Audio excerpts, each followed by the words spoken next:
লিমানিল মুলকুল ইয়াউম, আজকে রাজত্ব কার? চিল্লায় বলেন কিয়ামতের রাজত্ব কার? আল্লাহ তাআলা নিজেই প্রশ্ন করেন, আবার নিজে উত্তর দিবেন, লিল্লাহিল ওয়াহিদিল কাহ্হার। আজকে রাজত্ব আমি আল্লাহর। আল্লাহর রাজত্ব যখন হয়ে যাবে আর কেউ থাকবে না, সব কিছু ধ্বংস হয়ে গেল, সব কিছু শেষ হয়ে গেল। এরপরে ইসরাফিল ফেরেশতা আল্লাহর অর্ডারে দ্বিতীয়বার আবার ফুৎকার মারবে। দ্বিতীয়বার যখন ফুৎকার দিবে কি হালাত হয়ে যাবে? সূরা ইয়াসিনের মধ্যে রয়েছে, অনুফিখা ফিস সূরি ফাইযা হুম মিনাল আজদাফি ইলা রাব্বিহিম ইয়ানসিলুন। দ্বিতীয়বার যখন ফেরেশতা ফুৎকার দিবে, ওই মৃত মানুষগুলো আবার জেগে যাবে। যাওয়ার পরে আল্লাহর দিকে দৌড়াতে থাকবে আর বলবে, ওয়াকালাল ইনসানু মা লাহা, ওয়াকালাল ইনসানু মা লাহা।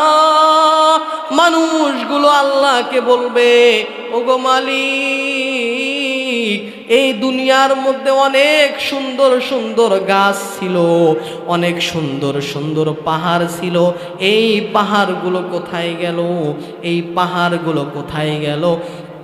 তখন আল্লাহর পক্ষ থেকে, আসমান থেকে অর্ডার আসবে, হাযা মা ওয়াদার রহমান, হাযা মা ওয়াদার রহমান। এটাই হলো তোমার মালিকের একটা ওয়াদাকৃত দিন, এটাই হলো রব্বুল আলামিনের ওয়াদাকৃত দিন। এই জন্য রব্বুল আলামিন সূরা বুরুজের 2 নম্বর আয়াতের মধ্যে বললেন, ওয়াল ইয়াউমিল মাউউদ, ওয়াদাকৃত দিনের কসম। প্রথম আয়াতের মধ্যে বললেন, ওয়াস-সামাই যাতিল বুরুজ, গ্যালাক্সি বিশিষ্ট আসমানের কসম।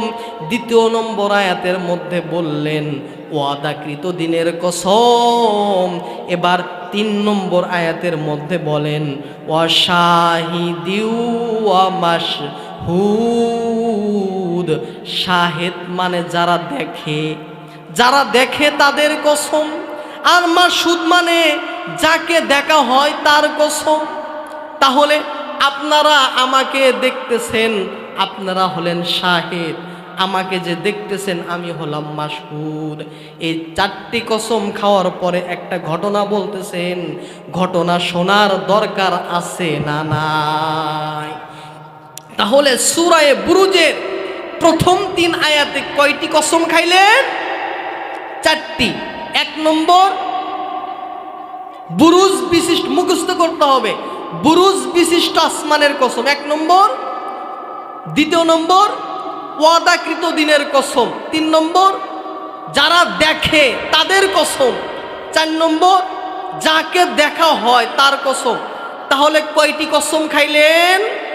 4টি। আগামীকাল বলতে পারবেন প্রথম 3 আয়াতে কয়টি কসম খাইলেন? 4টি কসম। 1 নম্বর বুরুজ বিশিষ্ট আসমানের কসম। 2 নম্বর ওয়াল ইয়াউমিল মাউদ, কিয়ামত দিবসের কসম। 1 নম্বর বুরুজ বিশিষ্ট আসমানের কসম। 2 নম্বর কিয়ামত দিবসের কসম। 3 নম্বর যারা দেখে তাদের কসম। 4 নম্বর যাকে দেখা হয় তার কসম। মোট কতটি কসম হলো? এই 4টি কসম করার পরে আল্লাহ তাআলা ঘটনা বলতেছেন, আপনারা কি শুনবেন সেই ঘটনা? আল্লাহ বলেন, কুতিলা আসহাবুল উখদুদ, কুতিলা মানে কতল করা হয়েছে, আসহাবুল উখদুদ মানে গর্তওয়ালাদের, আন্নারি যাতিল ওয়াকুদ, এবং তাদের জাহান্নামের আগুনের মধ্যে দেওয়া হয়েছে। ওহুম আলা মা ইয়াফআলুনা বিল মুমিনিনা শুহুদ, এবং ওই গর্তওয়ালাদেরকে আগুনের মধ্যে ফালাইয়া মানুষেরা উপরে বসে বসে দেখতেছে। কোরআনের মধ্যে সংক্ষেপে ঘটনা আছে। এই ঘটনাটি হাদিস শরীফের মধ্যে বিস্তারিতভাবে এসেছে। আমি কি আপনাদেরকে সেই ঘটনা বলবো? তৎকালীন সময়ের মধ্যে খুব মনোযোগ লাগান, ঘটনাটি দেখেন। তৎকালীন সময়ের মধ্যে একজন জালেম শাসক ছিল, নাম হলো ইউসুফ বিন নওয়াজ। এই ইউসুফ বিন নওয়াজ মানুষকে অত্যাচার করত, যারা ঈমান আনত তাদেরকে আঘাত করত। মুসলমান ভাইয়েরা রে আমার, আব্দুল্লাহ ইবনে ইউসুফ বিন নওয়াজ একজন বাদশা ছিল, অত্যাচারী বাদশা। এই অত্যাচারী বাদশা, উনার জামানার মধ্যে একজন লোক ছিল জাদুটোনা করত, শিরক বেদাতি জাদুটোনা করত। জাদুটোনা করে করে মানুষের অনেক ক্ষতি করত। ওই জাদুকর একদিন বাদশাকে ডেকে ডেকে বলে, বাদশা নামদার, আমার বয়স প্রায় শেষের দিকে, আমি মনে হয় ইন্তেকাল করে ফেলবো। আমার বদলতে একজন কিশোর সুন্দর এক মেধাবী বুদ্ধিমান বালক দেন, যাকে আমি আমার জাদুবিদ্যা শিখাইয়া দিব, যেই জাদু শিখাইলে আপনার রাজ্যের উপকার হয়ে যাবে। এবার ওই জালেম বাদশাহ একজন রাজ্যের মধ্য থেকে সুন্দর মেধাবী একজন বালককে খুঁজে বের করলেন। বের করার পরে বললেন, ও যুবক, তুমি ওই পাদ্রীর কাছে গিয়ে, জাদুকারের কাছে গিয়ে জাদু শিখবা। এইভাবে একদিন, 2 দিন, 3 দিন, এইভাবে মাসের পর মাস ওই ছোট্ট বাচ্চাটা জাদুকারের কাছে গিয়ে জাদু শেখা শুরু করে দিল। আর একদিন রাস্তার মধ্যে দেখে কে যেন আল্লাহ আল্লাহ জিকির করতেছে। ওই ছোট্ট বাচ্চাটা ওই যে আল্লাহ আল্লাহ জিকির করতেছে তার কাছে কিছু সময় বসে গেল। বসার পরে বলতেছে, তুমি কি বলো আমি একটু শুনতে চাই। এবার ওই ওই নেককার বুজুর্গ ব্যক্তি আল্লাহ আল্লাহ রাসূলের দাওয়াত দেয়।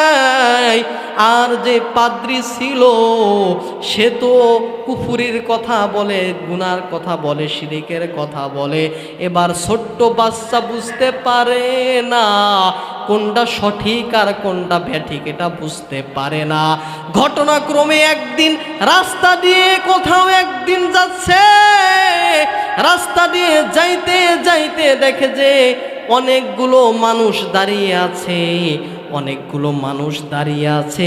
ছোট্ট বাচ্চাটা বলতেছে, আপনারা এখানে কেন দাঁড়িয়ে আছেন? বলতেছে, সামনে একটা বাঘ আছে, বাঘের কারণে আমরা যাইতে পারতেছি না। তখন ছোট্ট বাচ্চা ডেকে ডেকে বলে, আমি যদি বাঘ সরাইতে পারি কিনা একটু দেখি। তখন ছোট্ট বাচ্চা আল্লাহর কাছে ডেকে ডেকে বলে, ওগো মালিক,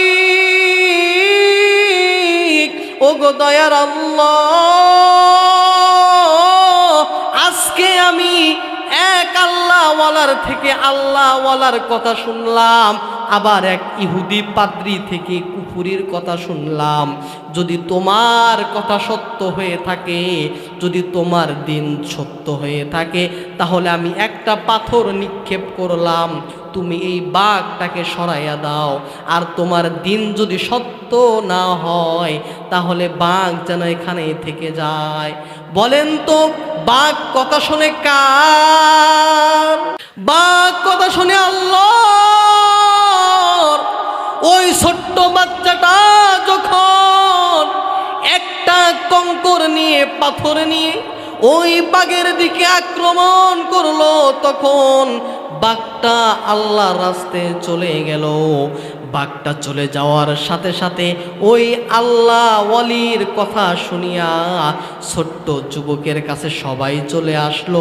আসার পরে বলতেছে, আমরা অনেক সময় হলো এই বাঘটাকে সরানোর জন্য অনেক চেষ্টা করতেছি, কিন্তু কোনোভাবেই সরাইতে পারতেছি না। তুমি কি এমন পড়ছো যা পড়ার কারণে তোমার কথা শুনিয়া বাঘটা চলে গেল? তখন ওই ছোট্ট বাচ্চা বলতেছে, এটা দুনিয়ার কোনো ক্ষমতা নয়, একজনের ক্ষমতা। চিল্লায়া বলেন তার নাম।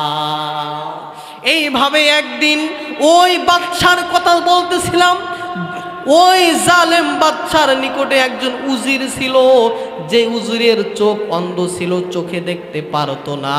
একদিন ওই ছোট্ট বাচ্চার কাছে বলতেছে, ও বাচ্চা, তুমি কি আমার চক্ষু ভালো করে দিতে পারবা কি না? বলে, আমি করতে পারবো না, কিন্তু একজন আল্লাহ আছেন, আমি যদি দোয়া করি মনে হয় আল্লাহ তাআলা ভালো করে দিবে।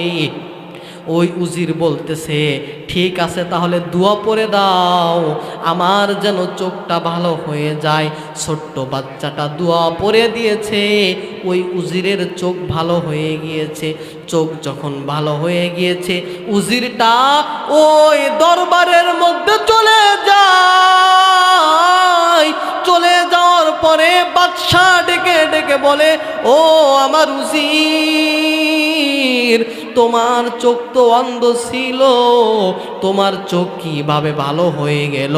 এবার উজির ডেকে ডেকে বলে, রে বাদশাহ, এই কথা বলা যাবে না, বলা যাবে না। বলে, কেন বলা যাবে না? বলে যে, এটা দুনিয়ার কেউ ভালো করতে পারে নাই, আমার মালিক আমাকে ভালো করে দিয়েছে। বলি সুবহানাল্লাহ। এবার বাদশাহ ডেকে ডেকে বলে, ও উজির, আমি তো তোমার মালিক, আমি তো তোমার খোদা, আমি তো সব কিছু করতে পারি, আমি তো তোমাকে ভালো করি নাই। আবার তোমার কোন রব, কোন মালিক ভালো করে দিল আমাকে জানাইয়া দাও।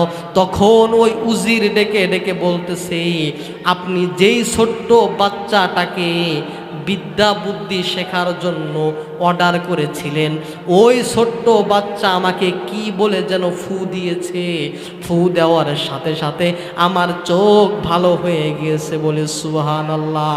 এবার বাদশার মাথা গরম, বাদশাহ ডেকে ডেকে বলে, ওই ছোট্ট বাচ্চাকে ডেকে আমার কাছে নিয়ে আসো। যখন ওই ছোট্ট বাচ্চাকে বাদশার কাছে আনা হইল, তখন ছোট্ট বাচ্চা বলতেছে, এটা দুনিয়ার কোনো মানুষের কালাম না, এটা হলো একমাত্র আল্লাহর কালাম। শিখলা। এখন মাথা যখন গরম হয়ে গিয়েছে, তখন এলাকার মানুষদের বলতেছে, ছোট মানুষ, কিছু ভয় দেখালে মনে হয় আল্লাহর কথাগুলো ভুলে যাবে, ভয় দেখালে মনে হয় আল্লাহর কথাগুলো ভুলে যাবে। এই বলে উজিরদেরকে বলছে, বাচ্চাকে বড় একটা পাহাড়ের উপরে নিয়ে যাও, নিয়ে তাকে পাহাড় থেকে ছেড়ে দাও, একটু ভয় দেখাবা, যাতে সে আল্লাহর নাম ভুলে যায়। মুসলমান ভাই, ওই ছোট্ট বাচ্চাকে যখন পাহাড়ের উপরে নিয়ে যায়, ছোট্ট বাচ্চাকে বলতেছে, ছোট্ট বাচ্চা, তোমার আল্লাহর নাম ভুলে যাও, আল্লাহর নাম ভুলে যাও। ছোট্ট বাচ্চা ডেকে ডেকে বলে, না না, আমি কখনো ভুলবো না। এবার ওই উজিররা ডেকে ডেকে বলে, যদি ভুলে না যাও তোমাকে এই পাহাড় থেকে ফেলে দিব। এবার ছোট্ট বাচ্চা ডেকে ডেকে বলে, ওগো দয়ার মালিক, আমি তোমার উপর ঈমান আনছি, তোমার প্রতি ঈমান আনার কারণে আজকে যদি আমাকে পাহাড় থেকে নিক্ষেপ করে, পাহাড় থেকে যদি ফেলে দেয়, তোমার তো পাহাড় কথা শুনে আল্লাহ তুমি একটু অর্ডার দাও, যাতে করে পাহাড় থেকে আমাকে ফেলতে না পারে। এই কথা বলার সাথে সাথে আল্লাহ পাহাড়ের মধ্যে একটা ভূমিকম্প দিয়ে দিয়েছে। ভূমিকম্প দেওয়ার কারণে বাচ্চা পাহাড়ের উপরে রয়েছে, বাচ্চার সাথে যে উজিররা গিয়েছিল তারা ওই পাহাড় থেকে গড়ে গড়ে পড়ে গিয়েছে। এবার যখন আবার বাচ্চাটা বাদশার নিকটে চলে আসলো, তখন বলতেছে, বাদশা বলতেছে, তুমি মনে হয় ইমান ছেড়ে দিছো তাই না? বলে, না, ইমান ছাড়ি নাই। তুমি যে আমার সাথে যাদেরকে পাঠিয়েছিলে তাদের জীবন শেষ। বাদশার মাথা আরো গরম হয়ে গেল। এখন তাহলে কি করা যায়? আরো বেশি ভয় দেখানো দরকার। কি ভয়? এই বাচ্চাকে গভীর সাগরের মধ্যে নেওয়া হবে। নেওয়ার পরে বাচ্চাকে বলা হবে, তুমি যদি ঈমান না ছাড়ো তোমাকে এই পানির মধ্যে ফেলে দেওয়া হবে। মুসলমান ভাই, বাচ্চাকে যখন পানির মধ্যে নিয়ে যাওয়া হয়েছে, নেওয়ার পরে বলতেছে, বাচ্চা তুমি যদি ঈমান না ছাড়ো তোমাকে এই পানির মধ্যে ফেলে দেব। বাচ্চা ডেকে ডেকে বলে, ওগো মালিক, ওগো দয়ার আল্লাহ, আমি যেই আল্লাহর প্রতি ঈমান আনলাম, এই পানি তো কথা শুনে কার আল্লাহকে বলল, হে মালিক, তুমি পানিকে অর্ডার করে দাও, আমার জীবন যেন রক্ষা হয়ে যায়, আর এই বেঈমান উজিররা যেন মারা যায়।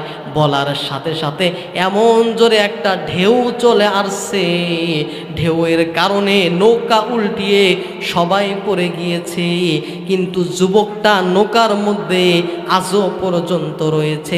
এক পর্যায়ে নৌকা আস্তে আস্তে কিনারায় চলে আসার পরে ওই যুবকটা যখন বাদশার নিকটে চলে আসলো, এবার বাদশা বলতেছে, মনে হয় কাম হয়ে গিয়েছে। কাম হয়েছে? মনে হয় কাম হয়ে গিয়েছে, এবার মনে হয় ভয় পেয়ে ঈমান ছেড়ে দিবা। তখন বাচ্চা বলে, না, আমার সাথে যাদেরকে পাঠিয়েছিলে তারা শেষ, আমাকে মারতে পারবা না। আমাকে যদি মারতে চাও তাহলে 3টা কাজ করতে হবে। বলে, কি কাজ? 1 নম্বর হইল অনেক বড় সমাগম মানুষ ডাকতে হবে, হাজার হাজার মানুষের সামনে আমাকে মারতে হবে। 2 নম্বর, আমাকে শুলের উপরে চড়াইতে হবে। 3 নম্বর, একটা দোয়া বলতে হবে, বিসমিল্লাহি রব্বি হাযাল গুলাম। এই দোয়াটা পরে আমাকে তীর মারবা, আমি মরে যাব। বাস, বাচ্চার কথা শুনে বাদশাহ হাজার হাজার মানুষকে ডাকলেন, একটা শুলের উপরে চড়াইলেন, বিসমিল্লাহি রব্বি হাযাল গুলাম বলে তীর মারলেন, সাথে সাথে মারা গেল। সুবহানাল্লাহ। যখন বাচ্চা মারা গেল তখন হাজার হাজার মানুষ যে ছিল, এই মানুষেরা তখন ঈমান এনে কালেমা পড়ে মুসলমান হয়ে গেছে। সুবহানাল্লাহ। কারণ যে এটা তো দুনিয়ার কোনো মানুষের কথা নয়, এটা হলো একমাত্র কার কথা? এই বাচ্চাকে এত ভয় দেখাইলো, বাচ্চাকে পাহাড়ের উপর থেকে নিক্ষেপ করতে চাইলো, মারতে পারলো না। নদীর মধ্যে ডুবাইয়া মারতে চাইলো, তাও মারতে পারলো না। ছোট্ট একটা কালাম পড়লো, সাথে সাথে মারা গেল। এটা খেল কার? এই কথা বলার পরেই হাজার হাজার মানুষ যে ছিলেন সবাই ঈমান এনে মুসলমান হলেন। এখন বলেন তো, আগে ঈমানদার ছিল কয়জন? 2 জন, ছোট্ট বাচ্চা আর ওই যে উজির। চোখ যে ভালো হইল, ছোট্ট বাচ্চাকে মারার কারণে কতজন মানুষ ঈমান আনলো? হাজার হাজার মানুষ। হাজার হাজার মানুষ ঈমান আনলে বাদশার মাথা কি ঠিক থাকবে না নষ্ট হবে? তখনই নষ্ট হবে। তখনই বাদশা বলল, এই যে আমি আবার তাফসিরে চলে আসলাম, কুতিলা আসহাবুল উখদুদ আন-নারি যাতিল ওয়াকুদ। এই যে হাজার হাজার মানুষ যে ঈমান নিয়ে আসছে, তোমরা গর্ত খনন করো। গর্ত আমরা হাইশাল বলি না, হাইশাল, ছোট্ট হাইশাল। বলো তোমরা বড় বড় গর্ত খুঁড়ে থাকো, এই গর্তের মধ্যে আগুন জ্বালাও, আন-নারি যাতিল ওয়াকুদ, আগুন জ্বালিয়ে দাও, এবং ইদহুম আলাইহা কুউদ, এই ঈমানদারকে ধরে ধরে গর্তের আর আগুনের মধ্যে তোমরা ফেলে দাও। ফেলে দেয়, এই মুসলমানদেরকে গর্তের মধ্যে ফেলে দেয়। আর ওহুম আলামা ইয়াফআলুনা বিল মুমিনিনা শুহুদ, কাফেরেরা গর্তের উপরে তাকায়া দেখে আর খিলখিল করে হাসে, খিলখিল করে হাসে। যখন হাসতে শুরু করে, তাদের অপরাধ কি? যাদের আগুনের মধ্যে পোড়াইতেছে তাদের অপরাধ কি? একমাত্র ঈমান আনার কারণে, তাই না? আগুনের মধ্যে যে জ্বালাইতেছে অপরাধ কি তাদের? ঈমান আনার জন্যে। তারা যদি ঈমানেরকে রক্ষা করার জন্য, ঈমানটাকে মজবুত রাখার জন্য, ঈমানকে অন্তরের মধ্যে কায়েম করার জন্য তাদের জীবন দিয়েছে, আমরা আমাদের ঈমানকে তাজা করার জন্য, আমাদের ঈমানকে মজবুত করার জন্য, আল্লাহর প্রতি বিশ্বাস রাখার জন্য তারা তো আগুনের মধ্যে চলেছে। আমরা যদি আবার বদরের কায়েম হয়, আবার যদি রাজপথে নামতে হয়, আমাদের বুকের তাজা রক্ত দিয়ে রাজপথ কায়েম করব, তবু আমরা ঈমান নামক দৌলত ছাড়ব না। আমরা ঈমানের জন্য আমরা শাহাদত বরণ করব, রক্ত দিব, তবু ঈমান ছাড়ব না। আল্লাহকে নিয়ে যারা কটূক্তি করে, আল্লাহকে নিয়ে যারা কথা বলে, তারা বেঈমান। কথা বলেন ঠিক কিনা? এই যে কিছুদিন পূর্বে আপনারা দেখেছেন সোশ্যাল মিডিয়ায় ভাইরাল হয়েছে, গায়ক আবুল সরকার আল্লাহকে নিয়ে কটূক্তি করেছে। আমরা সেই বাউল শিল্পীকে স্পষ্ট ভাষায় বলতেছি, আল্লাহকে নিয়ে কটূক্তি করার কারণে ও যদি বাংলার জমিনে ঠিক থাকতে পারে, আমরা আজকে মাহফিল থেকে বলে দিলাম, আমরা ওই বাউল সরকারের জিহ্বাটা পায়ের নিচে রেখে জিহ্বা ছিঁড়ে ফেলবো। তবু আমরা বাংলার জমিনে আউল ফাউল গায়ক রাখতে দেব না। এ মুসলমান তাওহীদি জনতা, আপনার ভিতরে যদি এক ফোঁটা রক্ত থাকে, ঈমানের পাওয়ার যদি থাকে, তাহলে আজকে বলে দিলাম, যারা আজ থেকে আল্লাহকে নিয়ে কটূক্তি করবে, রাসূলকে নিয়ে কটূক্তি করবে, তাদের পাইলেই জুতা দিয়ে মানুষ করব।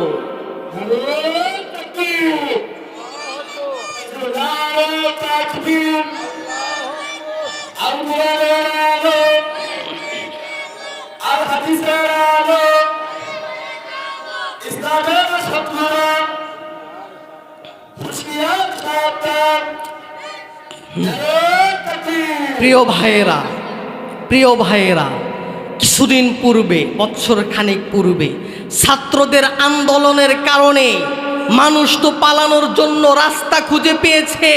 ছাত্রদের আন্দোলনের কারণে বাংলার জমিন থেকে পালিয়ে অন্য রাষ্ট্রে গিয়েছে। আজকে মাহফিল থেকে বলে যাচ্ছি, যদি কোনো কুলাঙ্গার আল্লাহর নামে কথা বলে, আল্লাহর নামে কটূক্তি করে, বাংলার জমিন কেন, ইন্ডিয়া কেন, বিশ্বের মধ্যে পালানোর কোনো জায়গা পাবে না। ইঁদুর পালানোর জন্য গর্ত খুঁজে পাবে, বেঈমানেরা পালানোর জন্য কোনো জায়গা পাবে না। এজন্য আমাদের ঈমান মজবুত করার দরকার আছে না নাই? ঈমান মজবুত করার দরকার আছে না নাই? তাহলে আমি এতক্ষণ যে আলোচনা করতেছিলাম যে সূরা বুরুজের সংক্ষেপে তাফসীর, প্রথম 3 আয়াতে কয়টি কসম খেয়েছেন? 4টি। কসম খাওয়ার পরে একটা ঘটনা বললেন, সেই ঘটনাটার মেন উদ্দেশ্য আগুনের মধ্যে পোড়ানো, আগুনের মধ্যে পুড়িয়েছে। কারণ কি? আল্লাহর প্রতি ঈমান আনার কারণে। এরপরে দেখেন, আমি সংক্ষেপে বলে দিই তাদের কি অপরাধ ছিল। আল্লাহ বলেন, ওমা নাকমু মিনহুম ইল্লা আইয়ুমিনু বিল্লাহিল আজিজিল হামিদ। তাদের একমাত্র দোষ হলো, অপরাধ হলো আল্লাহর প্রতি ঈমান এনেছে। আনার কারণে তাদেরকে জাহান্নামের আগুনের মধ্যে লিপ্ত করেছে। এরপরে দেখেন, আগুনের মধ্যে যে লিপ্ত করছে, এটা আমাদের সুসংবাদ নাকি দুঃখের সংবাদ? দুঃখের সংবাদ না? আল্লাহ তাআলা এবার সুসংবাদ শোনাইতেছেন। আপনারা শুনবেন না সুসংবাদ? আল্লাহ বলতেছেন, ইন্নাল্লাযীনা ফাতানুল মুমিনিনা ওয়াল মুমিনাতি সুম্মা লাম ইয়াতুবু ফালাহুম আযাবু জাহান্নামা ওয়া লাহুম আযাবুল হারিক। যারা এই ঈমানদারকে কষ্ট দিল, যদি তারা তওবা না করে তাদের জন্য রয়েছে কঠিন জাহান্নাম। আর যারা তওবা করবে, ঈমানের জন্য মায়ের খাবে, কষ্ট করবে, তাদের জন্য সংবাদ, ইন্নাল্লাযীনা আমানু ওয়া আমিলুস সলিহাতি লাহুম জান্নাতুন তাজরি মিন তাহতিহাল আনহার যালিকাল ফাউজুল কাবীর। আল্লাহ বলেন, ইন্নাল্লাযীনা আমানু ওয়া আমিলুস সলিহাত, যারা এই ঈমানের উপরের থেকে মায়ের খাবে, কষ্ট করবে, তবু তারা ঈমান আনবে আর নেক আমল করবে, তাদের জন্য রয়েছে তাজরি লাহুম জান্নাতুন, তাদের জন্য রয়েছে জান্নাত। বলি সুবহানাল্লাহ। কেমন জান্নাত? তাজরি মিন তাহতিহাল আনহার, জান্নাতের নিচ দিয়ে, তল দেশ দিয়ে নদী প্রবাহিত হয়েছে। সুবহানাল্লাহ। এটাই হলো তাদের জন্য সফলতা। এরপরে আল্লাহ তা বলতেছেন, ইন্না বাতশা রাব্বিকা লাশাদীদ। আল্লাহ বলতেছেন, ও দুনিয়ার মানুষেরা, আল্লাহর ধরা হলো পাকড়াও। আল্লাহ ধরেন ধরেন, আল্লাহ শুধু ছেড়েই দেন, কিন্তু ধরে না, কিন্তু আবার ধরে আবার ছাড়ে না। আল্লাহ ধরাটা কি? মজবুত ধরা। আল্লাহর পাকড়াও থেকে কেউ বাঁচতে পারবে না। বেঈমানেরা যতই মাথাচাড়া দেখ না কেন, আলেমদের প্রতি কষ্ট দেখ না কেন, ইসলামের বিরুদ্ধে কষ্ট দেখ না কেন, ইসলামের বিরুদ্ধে দেখো যতই করুক না কেন, আল্লাহ তাদেরকে টুটি ধরে জাহান্নামের মধ্যে দিয়ে দিবে। কথা কি ঠিক বললাম নাকি ব্যাঠিক বললাম? এরপরে দেখেন আল্লাহ কি বলেন, ইন্নাহু হুয়া ইবদি ওয়া ইউঈদ। এটাই হলো আল্লাহর সঠিক সিদ্ধান্ত। ওয়া হুয়াল গফুরুল ওয়াদুদ। আল্লাহ হলেন দয়ালু, ক্ষমাশীল। আল্লাহর মতো দয়ালু আর কেউ নাই, আল্লাহর মতো ক্ষমাশীল আর কেউ নাই। এরপরে বলতেছেন দুল আরশিল মাজিদ, তিনি হলেন আরশের মালিক। আরশের মালিক কে? আল্লাহ ছাড়া আর কেউ আছে? আর কেউ আরশের মালিক নয়। ফাআলুল লিমা ইউরিদ। আল্লাহ যা চান তাই করেন, আল্লাহ যা চান সেটাই করেন। আল্লাহর বিরোধিতা কেউ করতে পারবে? আল্লাহ যা চান সেটাই করবেন। এরপরে দেখেন আল্লাহ কি বলেন, হাল আতাকা হাদিসুল জুনুদ ফিরআউনা ওয়া সামুদ। হাল আতাকা হাদিসুল জুনুদ। এবার হলো ঘটনা ফেরাউন এবং সামুদের। ফেরাউন এবং সামুদের ঘটনা মানে হলো, একটু কান লাগান, একটু কান লাগান, শুরু থেকে বোঝেন। সামুদ জাতিকে, ফেরাউনকে ধ্বংস করেছে কে? ফেরাউনের ক্ষমতা কম ছিল না বেশি ছিল? বেশি ছিল না? ফেরাউন, আল্লাহ তাআলা বলতেছেন, ফেরাউন যত অত্যাচার করেছে, নবীদের উপরে আঘাত করেছে, মুসলমানের উপরে আঘাত করেছে, আসিয়াকে কষ্ট দিয়েছে, হাজার ক্ষমতা থাকার পরেও আমি ফেরাউন এবং সামুদকে পানির মধ্যে ডুবে মেরেছি। আর এই যত আউল ফাউল কাফের মুশরিকরা আছে, তাদেরকে তো ব্যাপারই না। কথা বলেন ঠিক কিনা? আল্লাহ যদি ফেরাউনের মতো বেঈমানকে যদি লাঞ্ছিত করে দুনিয়া থেকে তাকে পানির মধ্যে ডুবে ডুবে মারতে পারেন, এ দুনিয়ার টুটা ফাটা ছোট কাফেরদের মারতে আল্লাহর কষ্ট হবে? আল্লাহ বলছেন, বান্দা তোমাদের কোনো ভয় নাই, তোমাদের কোনো টেনশন নাই, আমি আল্লাহ তোমাদের সহযোগিতায় আছি। এরপরে দেখেন আল্লাহ তাআলা বলতেছেন, বালিল্লাযীনা কাফারু ফি তাকযীব আল্লাহু মিন ওয়ারাইহিম মুহীত। বালিল্লাযীনা কাফারু ফি তাকযীব, এই কাফেরেরা তো হলো মিথ্যাবাদী। যারা কাফের, যারা কাফের তারা তো একদম মিথ্যাবাদী, একদমই মিথ্যাবাদী তারা, তাদের কথা সঠিক নয়। এরপরে বলতেছেন আল্লাহু মিন ওয়ারাইহিম মুহীত। তারা যদিও মিথ্যাবাদী হোক না কেন, আল্লাহ তাআলা তাদের বেষ্টন করে রেখেছেন, মানে তাদেরকে পাকড়াও করবেন কিন্তু করতেছেন না। যখন কোনো মানুষ ঘুড়ি উড়ায়, ঘুড়ি আকাশে চলে যায় না, এর মানে কি সে চলে গিয়েছে নাকি কাঠিটা ওই লোকের কাছে রয়েছে? কাঠিটা নিজের কাছে থাকে, কিন্তু শুধুমাত্র সাময়িকের জন্য সময় দিয়েছে ওরার জন্য, কিন্তু দিন শেষে আবার হাতে চলে আসতে হবে। আল্লাহ বলতেছেন আল্লাহু মিন ওয়ারাইহিম মুহীত।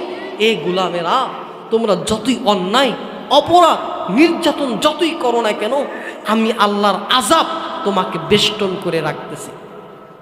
এরপরে শেষের 2 আয়াতে বলতেছেন বাল হুয়া কুরআনুম মাজিদ। ও টাঙ্গাইলের মুসলমান, ও চরধুলির মুসলমানেরা, এটা মুফতি রবিউল ইসলাম আহমদীর কোনো কথা নয়। সিরাজগঞ্জ থেকে এক বক্তা ছিল, এতক্ষণ যে ওয়াজ করলো, এটা তার কথা নয়, বরং বাল হুয়া কুরআনুম মাজিদ, এটা হলো কুরআনুম মাজিদের কথা। এরপরে এই কোরআনের বাড়ি কোথায়? কোরআনটা বলেন ফি লাওহিম মাহফুজ, এই কোরআনটা আমি আল্লাহ হেফাজত করেছি। এই কথাকে কখনো বাদ দেওয়া যাবে? আল্লাহ বলেন আমি তো হেফাজত করে রেখেছি, এই কথাকে বাদ দিতে পারবে না। তাহলে এতক্ষণ আমি যা আলোচনা করতেছিলাম আবারও আপনাদেরকে বলতেছি, সূরাতুল বুরুজের তাফসীর প্রথম 3 আয়াতে কয়টি কসম খেয়েছেন? 4টি। 1 নম্বর কিসের কসম খাইছেন? আসমানের কসম, গ্যালাক্সির কসম। 2 নম্বর কিয়ামত দিবসের কসম খেয়েছেন। বাবারা একটু মুখস্থ করে ফেলেন যাতে আগামীকাল বলতে পারেন যে আমরা সূরা বুরুজ অনেক শুনেছেন, অনেক নামাজের মধ্যে শুনেছেন, কিন্তু কি বলে এটা আর জানেন না। অন্তত আজকে তো বুঝতে পারলেন আল্লাহ সূরার মধ্যে কি বলেছেন। আবার বলতেছি, প্রথম 3 আয়াতে কতটি কসম খাইছেন? 4টি। 1 নম্বর আসমানের কসম, 2 নম্বর কিয়ামত দিবসের কসম, 3 নম্বর যারা দেখে তাদের কসম। মানে হইল ওই যে আগুনের মধ্যে ফালাইয়া ফালাইয়া উপরে যে বসে বসে দেখতেছিল তাদের কসম। আর 4 নম্বর হলো ওই যারা আগুনে পড়তেছে দৃশ্য, এই দৃশ্যের কসম খেয়ে একটা ঘটনা বললেন। সেই ঘটনার মূল হলো যারা ঈমান আনবে, যারা ইসলামের পথে চলবে, তাদেরকে কষ্ট করতেই হবে। এখন এই সূরাটা কোন সময় নাজিল হয়েছে এটা জানার দরকার আছে না নাই? এটা জানার দরকার আছে। মুসলমান ভাইয়েরা রে আমার, এই সূরাটা কোন সময় নাজিল হয়েছে এবার একটু শুনে আসি। আল্লাহ তাআলা এই সূরাটি বর্ণনা করেছেন মক্কা নগরীতে। যখন মক্কা নগরীর মধ্যে নাজিল করলেন, নবী আমার ইসলামের জন্য অনেক কষ্ট করতেছে, ইসলামের জন্য মায়ের খায়, আবু বকর মায়ের খায়, উসমান মায়ের খায়, আলী মায়ের খায়। সাহাবীদের মনের মধ্যে অনেক কষ্ট, আহারে ইসলাম আনার কারণে আমাদের কত কষ্ট সহ্য করতে হয়, আমাদের কত মায়ের খেতে হয়, ইসলাম আনার কারণে আমাদের কত নিপারণ, কত নির্যাতন সহ্য করতে হয়। মনে মনে কষ্ট করে বসে আছে। আল্লাহ তাআলা তখন হাবিবের উপরে এই সূরাটা নাজিল করে দিলেন। ও হাবিব আমার, একটা নয়, দুইটা নয়, 4টি কসম খেয়ে বললেন, ও নবী, শুধু আপনিই মায়ের খান নাই, আপনার সাহাবীরা মায়ের খায় নাই, বরং আপনার পূর্বেও যারা ঈমান এনেছে তারাও ঈমানের জন্য, ইসলামের জন্য মায়ের খেয়েছে। কথা বলেন ঠিক কিনা? এই জন্য মুসলমান ভাই কথাগুলো মনোযোগ দিয়ে শোনো, অন্তরের কান্দে শুনে নাও। ওই আল্লাহকে ভয় করে যাও। ওই আল্লাহকে যদি ভয় করে চলতে পারো, বিনিময় তোমার নাম হবে জান্নাতি। বলে কেমন জান্নাতি? আল্লাহ তাআলা সূরা কাহফের মধ্যে বলেন, ইন্নাল্লাযীনা আমানু ওয়া আমিলুস সলিহাতি কানাত লাহুম জান্নাত। আল্লাহ বলেন যারা ঈমান আনবে, নেক আমল করবে, তাদের জন্য রয়েছে জান্নাত। বলে সুবহানাল্লাহ। প্রধান অতিথির আগমন, প্রধান মেহমানের আগমন।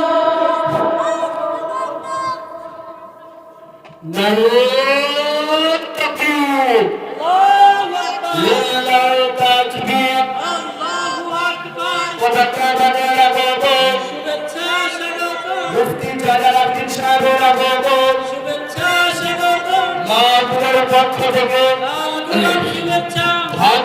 পক্ষ থেকে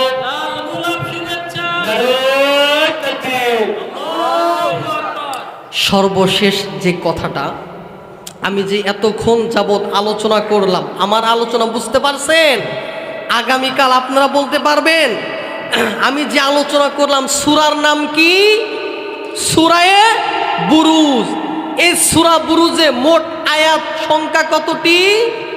22টি। 22টি আয়াতের মধ্যে প্রথম 3 আয়াতে কয়টি কসম খেয়েছেন? 4টি কসম খেয়েছেন। 4টি কসম খাওয়ার পরে একটা ঘটনা বললেন। কিসের ঘটনা? ঈমান আনার কারণে তাদেরকে জাহান্নাম আগুনের মধ্যে পুড়িয়েছে। যাদেরকে আগুনের মধ্যে পোড়াইলো, এটাই কি শেষ? নাকি তারা যদি ঈমান আনে, নেক আমল করে, তাদের জন্য কি রয়েছে? জান্নাত।